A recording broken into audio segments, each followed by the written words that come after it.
오늘 본문 속에 등장했었던 주인공은 그 에훗이라는 사람입니다. 에훗은 이스라엘의 두 번째 사사죠. 이 사사라는 게 원래 그 이스라엘 민족이 이방 민족들에게서 압제를 받고 있을 때 그 이스라엘을 구원하는 역할로 하나님께서 세워주신 구원자가 바로 사사입니다. 요즘 유행하는 그 히어로 영화 같은 데 보면 주인공들이 고통을 받고, 그러니까 다른 사람들이 고통을 받고 있으면 그 주인공이 짠하고 나타나서 악당들을 다 물리치고 그 사람들을 구해주면 그 멋진 모습에 사람들이 환호를 하고 또 그와 같은 삶을 우리가 꿈꾸고 기대하게 되는데, 바로 그런 히어로와 같은 역할을 하는 게 딱 이 사사의 모습입니다.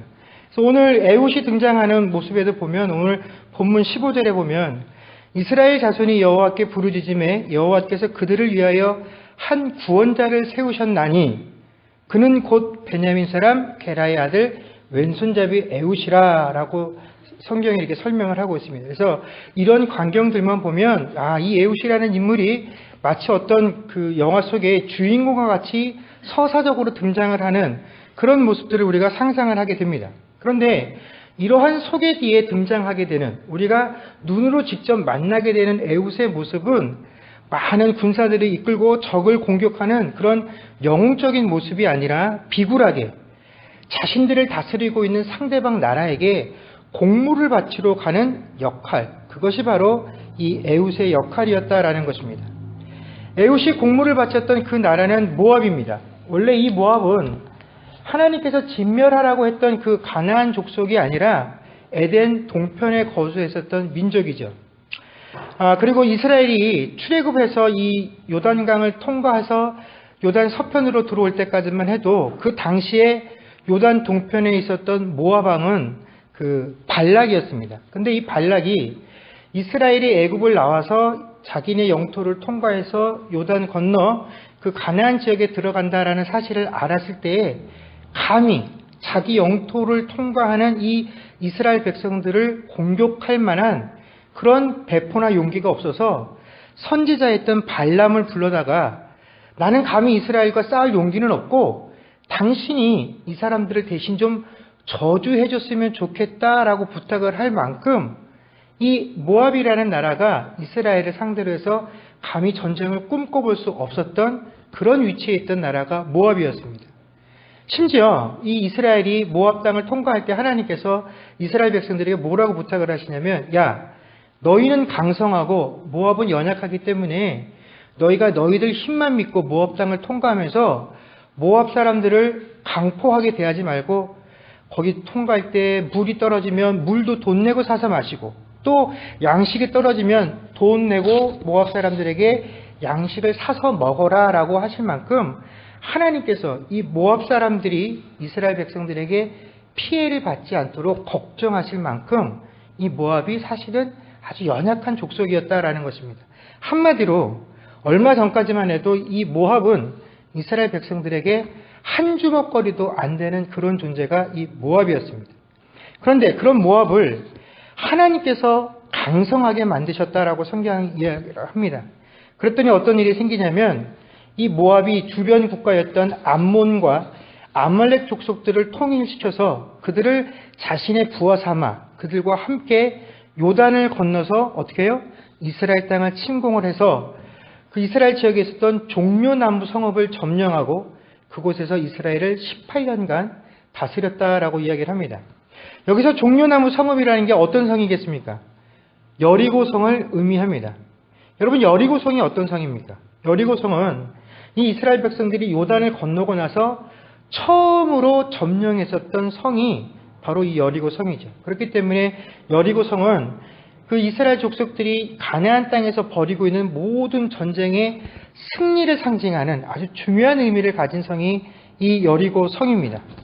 바로 그런 성을 다시금 이방인들에게 빼앗기게 되었고 자신들을 다스리고 있는 그 이방인들에게 공물을 바치는 처지가 되었다라는 것 자체가 지금 이스라엘 백성들이 참으로 큰 수치를 당하고 있는 위치에 서게 되었다라는 것이고, 그런 수치스러운 일에 바로 이 에훗이 대표로 뽑혔다라는 것입니다. 자, 그러면 왜 이 에훗이 이런 수치스러운 일에 대표로 뽑혔느냐, 그럴 만한 이유가 있느냐 하면 충분한 이유가 있었다라는 것입니다. 그 이유가 뭐냐면 바로 우리가 성경에서 읽었던 그의 신체적인 특징, 그가 왼손잡이였기 때문에 그렇다라는 것입니다. 근데 이 왼손잡이라는 것이 우리가 생각하는 것처럼 요즘처럼 왼손을 오른손보다 더 잘 쓰는, 유용하게 쓰는 사람을 의미하는 것이 아니라 왼손잡이다라는 것은 이 원문을 그대로 직역하자면 오른손이 묶인 사람이다라는 뜻입니다. 이 오른손이 묶였다라는 것은 오른손을 쓸 수 없는 사람, 오른손에 장애가 있는 사람이다라는 것이 바로 이 왼손잡이다라는 의미입니다.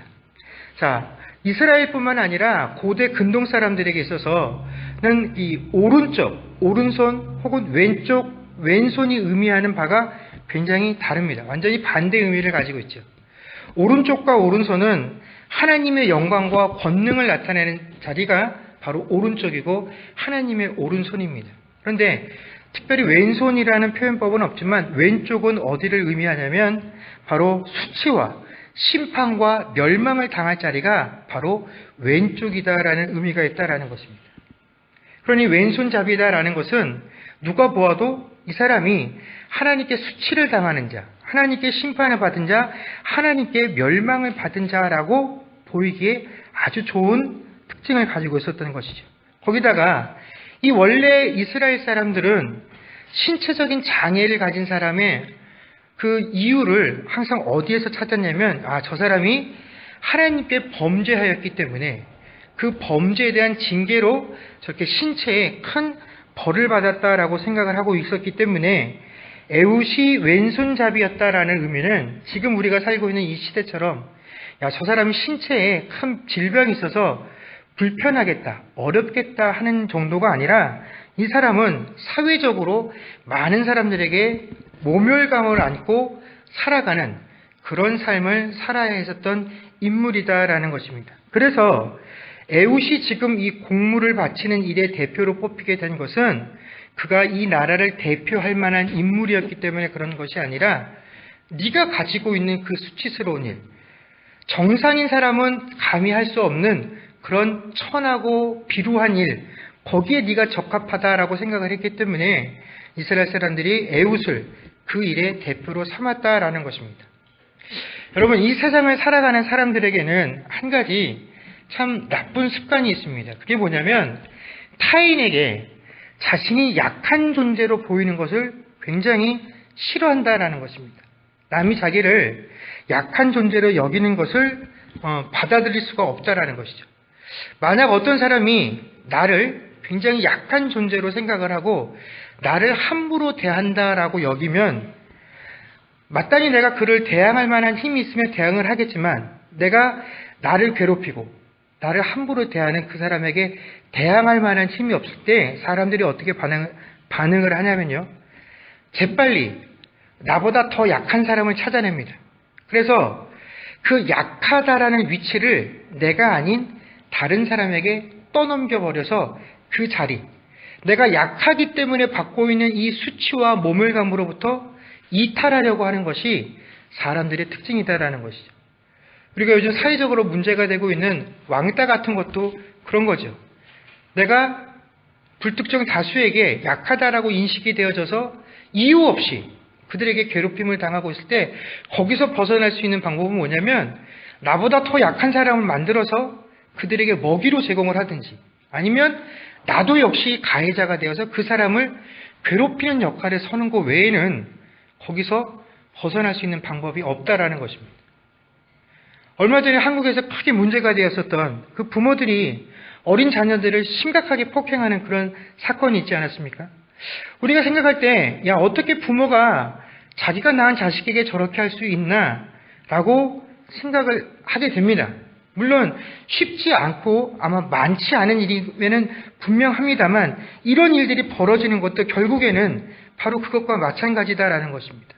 그 부모들이 자신이 사회에 나가서 살면서 그 사회에서 받고 있는 상실감, 패배감, 또 그러한 상실감과 패배감에 대해서 나에게 그런 감정을 주고 있는 사람들, 그런 마음의 상처들을 주고 있는 어떤 환경이나 사람에 대해서는 절대로 저항을 하지 못하고 그것에 대해서 거부하지 못하고 그것을 고스란히 다 받아서 그 상처를 가지고 어디로 옵니까? 내가 느끼는 그 무기력함과 그 무기력함의 한계들을 나보다 더 약한 존재인 누구에게 푸는 겁니까? 나에게 대꾸하지 못하는 자녀들에게 그것들을 다 풀어버리는 것입니다. 그렇기 때문에 그런 일들이 벌어지는 것이죠. 그 자식들에게 그런 식으로 자신의 억울함과 답답함들을 풀어버리는 것으로 자신이 느꼈던 모멸감과 수치감을 벗어나려고 하는 그런 행태들이 나타나게 되어진다라는 것입니다. 여러분, 본래 이스라엘 백성들은요, 원래 장애인이나 중증 환자들, 그런 사람들을 죄인이라고 여겼기 때문에 그 사람들 가까이를 가지 않는 존재들입니다. 왜냐하면 그런 사람들이 내 주변에 가까이 하게 되면 나도 그 사람들의 불결함, 그 사람들의 죄를 뒤집어 쓸 수 있다라고 생각을 하기 때문에 가까이 가는 것은 고사하고 말도 섞지 않는 게 바로 이 이스라엘 사람들의 심리다라는 것입니다.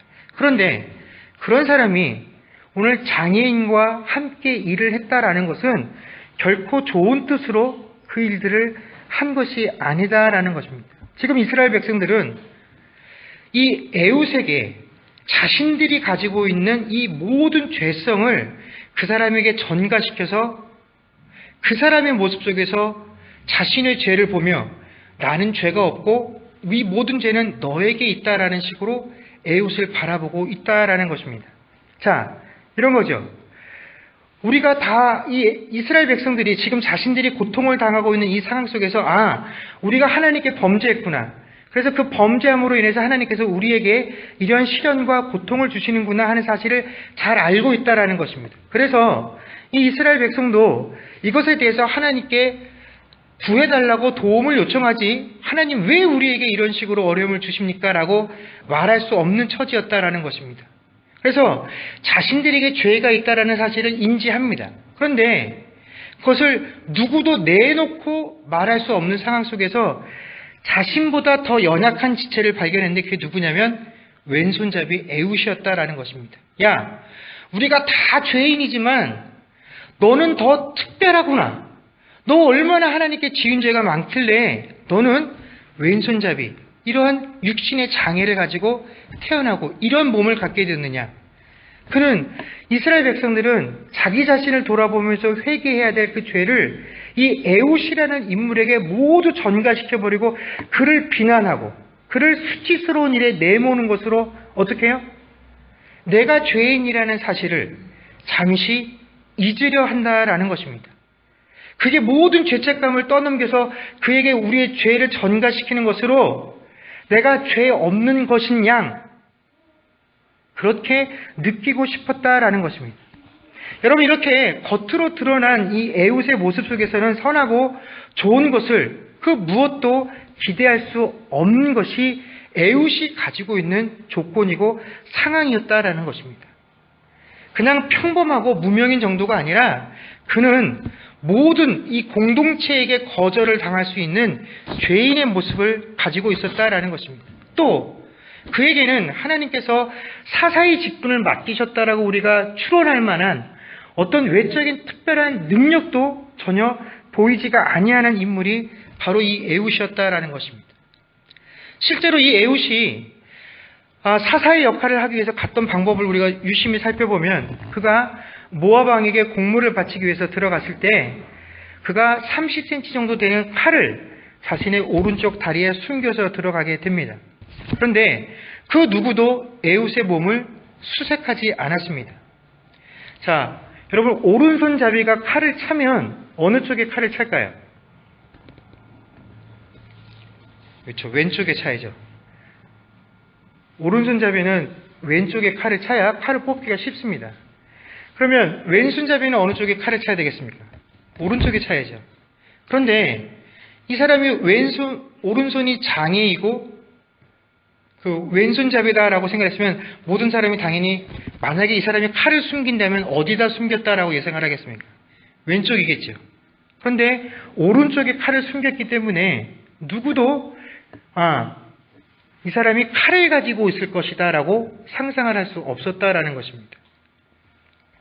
자, 우리가 이런 사실들을 성경을 통해서 쭉 살펴보게 되면, 야, 그래, 그가 모든 사람들의 상식을 파괴해서 이런 일들이 벌어질 수 있게끔 하나님이 모든 것을 예비하시는구나 라고 우리가 이런 사실들을 읽으면서 에훗이 이 모압 왕을 죽일 수 있는 확률이 더 커질 수 있겠구나, 사람들이 예상하지 못한 일이기 때문에 죽일 확률이 더 높아지겠구나 하는 이런 기대감이 커지는 것이 아니라, 우리가 사람을 대할 때 저 사람의 약점을 자꾸 발견하게 되고 누군가의 연약함들을 자꾸 발견하게 되면 어떻게 됩니까?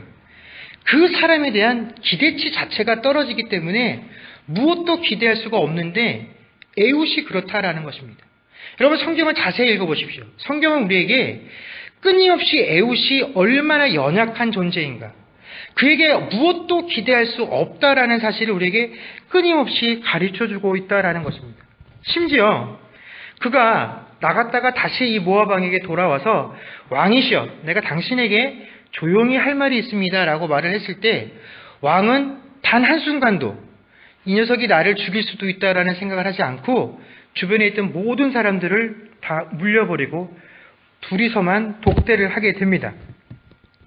그리고 24절에 보면 왕의 시내들이 다락문들이 잠겨 있는 것을 보고 왕이 그의 발을 가리우신다라고 생각을 했다라고 되어 있습니다.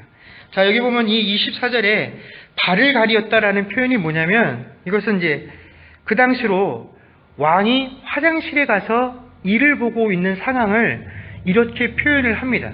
그런데 왜 신하들이 이런 식으로 생각을 했냐면, 22절 말씀해 보면 칼자루도 나를 따라 들어가서 그 끝이 등 뒤까지 나갔고 라고 되어 있는 이 표현이, 우리가 한글 성경으로는 그 끝이 등 뒤까지 나갔고 해서 칼이 그렇게 되었구나 라고 생각을 하지만, 원문을 그대로 해석을 하게 되면 이 본문 말씀이 어떻게 되냐면 그의 몸에서 배설물이 나왔고 라는 의미가 바로 이 의미입니다. 자, 이게 뭐냐면 에훗이 칼로 이 모압 왕 에글론을 찔러서 어떻게 됐습니까? 몸이 갈라져서 그 내장 안에 있었던 배설물이 밖으로 쏟아져 나온 상황이 되는 겁니다. 그래놓고 이 에훗이 그냥 도망간 거죠. 근데 경비병들은 왔다가 혹시 왕이 죽을 수도 있겠다, 혹시 칼이 찔려서 그 내장 안에 있었던 분비물이 쏟아져 나왔을 수도 있겠다라고 생각을 한 것이 아니라 모든 사람이 다 이 왕이 화장실에 갔구나, 왜? 냄새만 맡아서는 그렇게 생각을 했지 에훗이 자신의 왕을 죽일 수 있을 것이다 라고 단 한 명도 그런 상황을 의심하지 못했었던 것이 바로 이 에훗에게 벌어진 상황이었다라는 것입니다.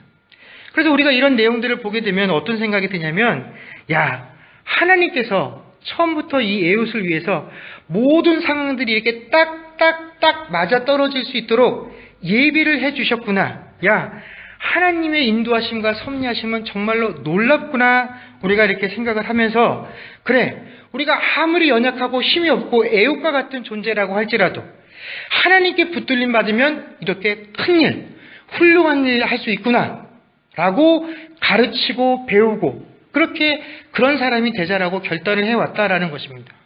그래서 우리는 너무나 쉽게 우리가 이 본문을 대할 때 우리를 누구와 같은 입장에 놓고 생각을 하냐면 에훗의 입장에 놓고 우리 자신을 항상 대비한다라는 것입니다. 그래서 에훗과 같은 사람이 되자. 나는 부족하고 연약하지만 하나님께 붙들림 받으면 나도 에훗과 같은 존재가 될 수 있다. 예, 우리가 아무리 연약하고 작은 존재라고 할지라도 우리가 하나님께 붙들림 받으면 우리는 얼마든지 중요한 일, 훌륭한 일들을 감당할 수 있는 존재들이 될 수 있습니다. 그러나 오늘 이 시간 하나님께서 이 본문 말씀을 통해서 우리에게 보여주시려고 하는 것은 에훗이 아니다라는 것입니다.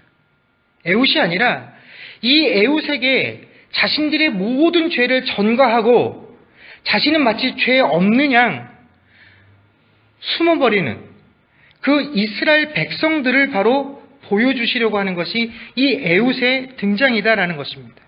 그런데 하나님께서 이 본문을 보고 우리로 하여금 깨닫게 하시는 것은 이스라엘 백성들의 모습이고 그 백성들의 모습을 보면서 우리가 내 모습을 그 이스라엘 백성에게 대비를 시켜야 되는데 우리는 아무렇지도 않게 우리 스스로를 항상 에웃에 놓고 에웃에게 포커스를 맞추고 있다라는 것입니다.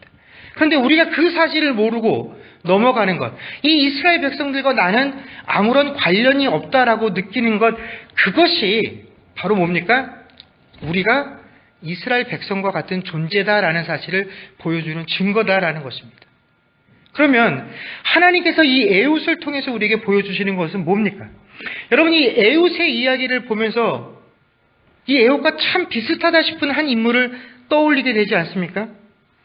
요한복음 1장 29절 말씀에 보면 이튿날 요한이 예수께서 자기에게 나아오심을 보고 이르되 보라, 세상 죄를 지고 가는 하나님의 어린 양이로다 라고 말씀하고 있습니다.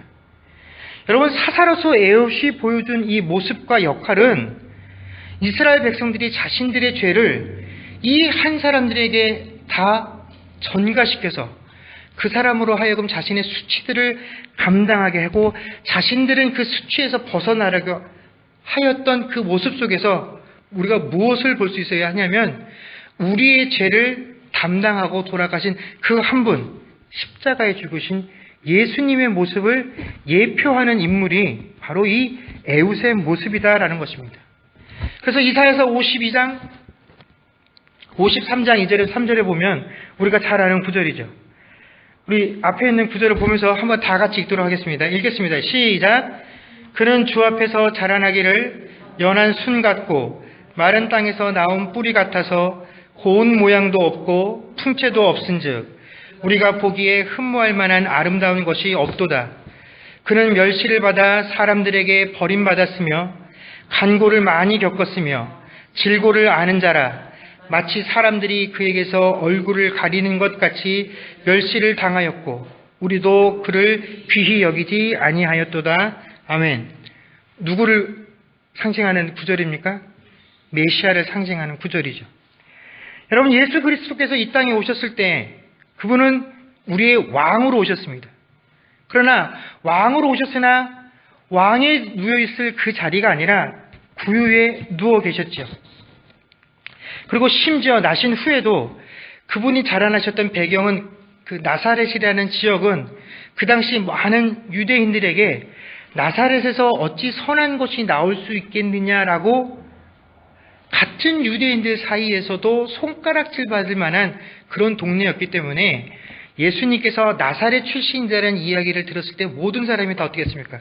콧방귀를 꼈다라는 것입니다. 심지어 예수님의 제자들조차도 예수님이 나사렛 출신이라는 것을 알았을 때 그 예수님을 무시했었고 당시에 많은 뛰어난 자들이 훌륭한 랍비 밑에서 수학을 했다라는 것을 내세울 때 예수님께서 하나님의 말씀을 전할 때 그 말씀을 듣고도 사람들이 도대체 저 사람이 누군데 저렇게 훌륭한 말을 하느냐라고 그 말에 감복을 하는 것이 아니라 그 말의 권위를 무시하고 인정하지 않으려 했다라는 것입니다.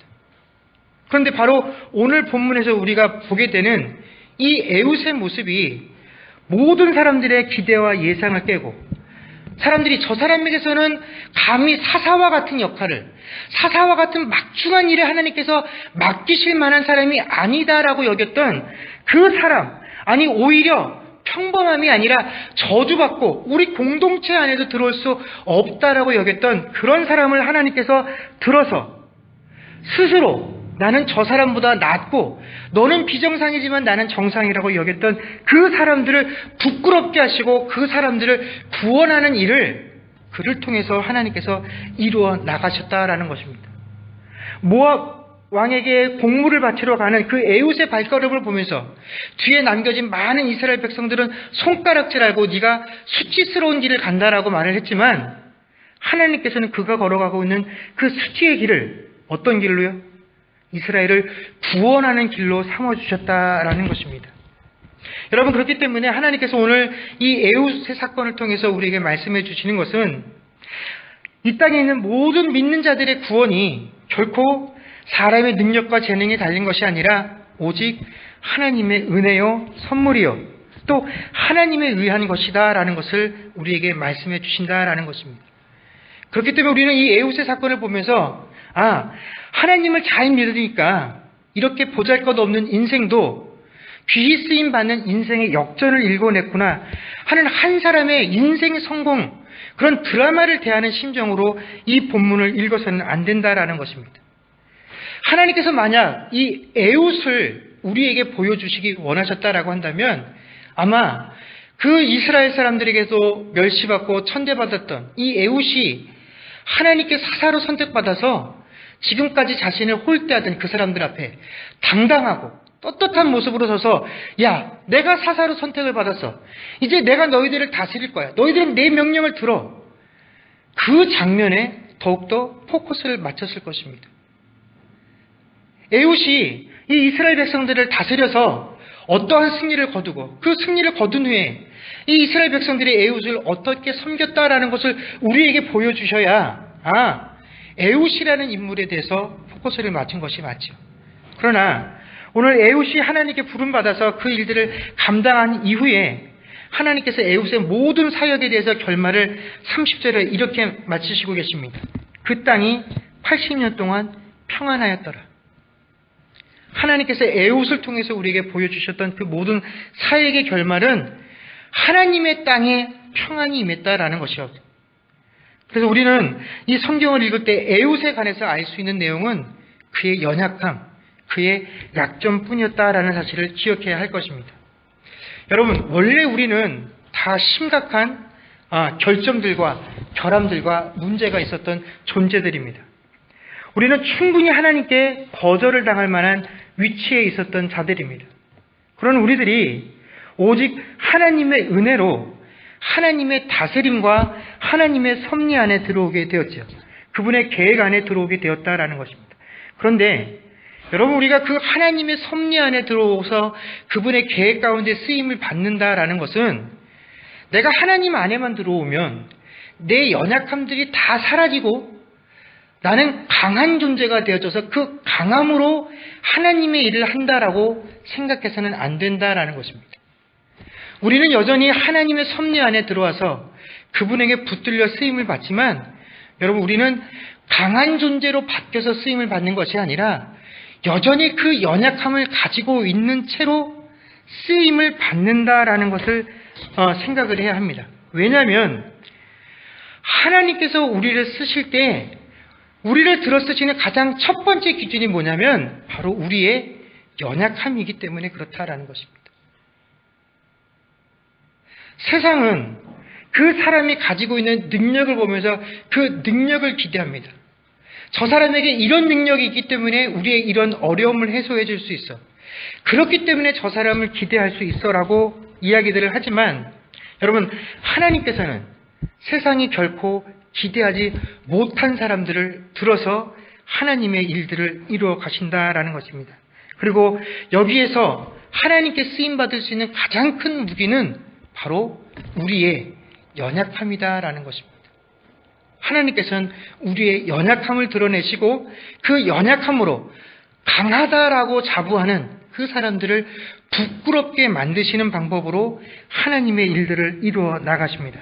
여러분, 내가 가지고 있는 이 연약함, 내가 가지고 있는 이 무기력함, 바로 이것이 여러분 하나님이 쓰시기에 가장 적합한 것이라는 이 사실, 여러분 이 사실로 인해서 우리가 기뻐할 수 있는 존재들이 되어야 합니다. 이것이 바로 신자의 고백이고 신자의 믿음이다라는 것입니다. 물론 우리가 세상을 살아나가면서 사람마다 다 다르죠. 하나님께 주신 것이 다르기 때문에 어떤 이들은 세상에 보아서도 강하다라고 느낄 수 있을 만큼 많은 것을 가진 자들이 있으나 여러분, 결코 내가 연약함의 환경 가운데 있다고 해서 내가 연약함을 가지고 있다라고 해서 실망할 필요가 없습니다. 내가 연약하기 때문에 혹시 하나님께서 나를 잊고 계신가? 하나님의 섭리 가운데 빠져 있지는 않은가? 라고 고민할 필요도 없습니다. 오히려 연약함이 연약할수록 확실하구나. 내가 내 삶이 하나님께 분명히 쓰임을 받겠구나. 왜냐하면 나는 연약하기 때문에.